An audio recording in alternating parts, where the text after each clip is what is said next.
के इंतशार में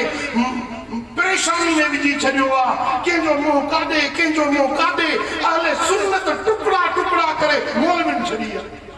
तव्हांजो कमु हुयो त अहले सुन्नत खे मुत्तहिद कयो मुत्तफ़िक़ कयो प्यार ऐं मोहब्बत वारी का लोनी ॿुधायो का ॿोली मोहब्बत वारी ॿुधायो मोहब्बत जे बजाए हिक ॿिए जे ख़िलाफ़ कात कुआड़ा कयूं मां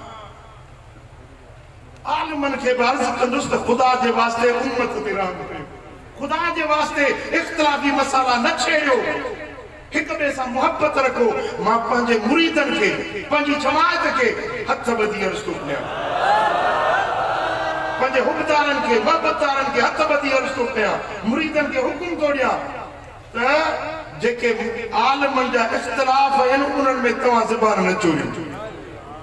तव्हांजे लाइ तरीक़ो रस्तो उहो भलो आहे जेको पंहिंजे मुर्शिद जो हिते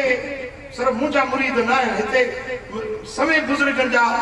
हुबदार वेठा आहिनि मां सभिनी खे अहले सुन्नत जे सभिनी बुज़ुर्गनि जा मुरीद जंहिंजो मुरीद आहियो उन्हनि खे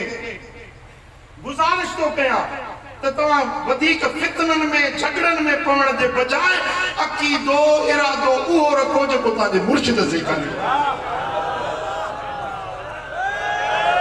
क़बूल अल्लाह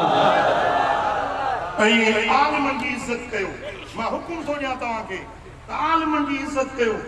तव्हां कंहिं बि आलिम जे ख़िलाफ़ पंहिंजी ज़बान दराज़ी या कलम अॼुकल्ह सोशल मीडिया ते वॾा फितना थी विया आहिनि वॾा फितना वॾा झगड़ा इहो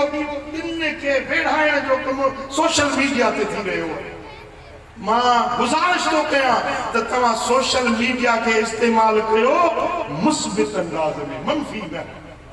बुराई जे लाइ फितने जे लाइ झगड़े जे लाइ इस्तेमालु न कयो पर इन्हे खे तव्हां